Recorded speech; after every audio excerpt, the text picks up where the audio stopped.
Hey everybody, this is Modern Refugee. A little cold out here this morning. I got a fire going. I want to take a little time and do a video for you guys on one of the tools that I bought recently over in one of my local Amish communities. I seen these several months back was the first time that I seen these, and I was really impressed with the quality, so I decided to get myself one. And what it is it's a snow and Neally axe. Give a little bit of an idea here what it looks like. They had several styles of these axes over there at that Amish store. They had like a Hudson Bay. They had a 2.5 pound, a 3.5 pound, which this axe is here, and several hatchets. They were actually really reasonable, I thought, for the quality. They were between $55 and $66 is what the prices were on them, and I thought $66 what I paid for this 3.5 pound axe was actually a really good price. They had a 2.5 pound axe there that was similar to one that I already have here at home, about this size. But I always found that this axe here was a little bit lacking in the weight when I wanted to split and do things with it. So that's why I decided I was going to go with the 3.5 pound axe for this guy right here. If you want to look up these guys' website, you can't because they don't have one because they're Amish. This is all made here in the United States. These are Amish made in Maine. You can see there the town in Maine where they're made. And like I said, for $66, I thought this was actually a really high quality item, so that's why I got one. I don't really need another axe, but I kind of like tools, so I decided to go with this guy right here. It's got a really heavy leather sheath on it there. You can see kind of how thick that is. Did do a few modifications to this guy right off the get-go. Kind of made it my own.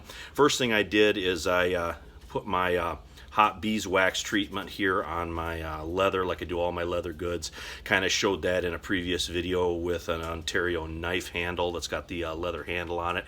I'll put a link in the description for that video if you guys want to see how I did that. It's the same technique for all leather goods. Then I wrapped this. This is a whip wrapping here that I done with actually an 1100 paracord, so it's thicker than the typical 550 that you see. All you do is you tie an overhand knot, flip the axe over, tie another overhand knot. And I do this on some of my tools that I'm going to use quite a bit just to protect the handle. And I'll show you here real quick. This is my old hatchet that I knock around all the time. And I know you guys have probably seen it in other videos, but this whip wrap on here, this has been on here for year and a half already with no problem whatsoever, and hasn't moved, hasn't came off on me. You can see the knot here. Got the same style knot on this guy right there, and I always put a drop or two of super glue on those knots to keep them in place, and if I would need this wrap off or anything, I could just cut on either side and take the wrap off. But it's got a good handle on it here. Wish the handle would be a little bit longer. It's a 30-inch handle. But I've been splitting wood with this guy, and it's been treating me fairly well. One thing that I did do to it is I did put the file to the edge.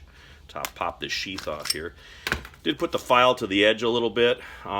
Took the edge down slightly. It had quite a convex bevel on the edge of this here. I wanted it a little bit flatter, so I just took my file and adjusted a little bit. But boy, she splits wood great now, and that's kind of what I wanted this for. Split wood, carry around in my truck. This guy right here is going to ride in my truck for the winter. I'm going to kind of forego the hatchet this year. I'm going to go with the axe all winter long in my truck, and this is what's going to be out there riding with me. Just wanted to show you guys this. I'm not sure you guys ever heard of a snow and Neally axe, but very high quality for $66, I thought. I know you can spend a ton of money on axes, but I think this guy is well worth it. I think I might even eventually make myself a little bit of a carry strap for this guy with either out of paracord or some leather, whatever I have around here. But wanted to show this to you guys. Like I said, I think it's a real high quality tool that I got here locally from my local Amish folks. So if you guys have never heard of one before, you can kind of check it out yourself, but don't, like I said, don't look for their website because they don't have one. But you can find some information. You can't find these guys online. But anyway, this is Modern Refugee. I appreciate all my subscribers out there. Hope you guys are getting a little information, a little entertainment out of my videos. And just like talking about some of these off-the-grid style tools, old school. Anyway, you guys take care.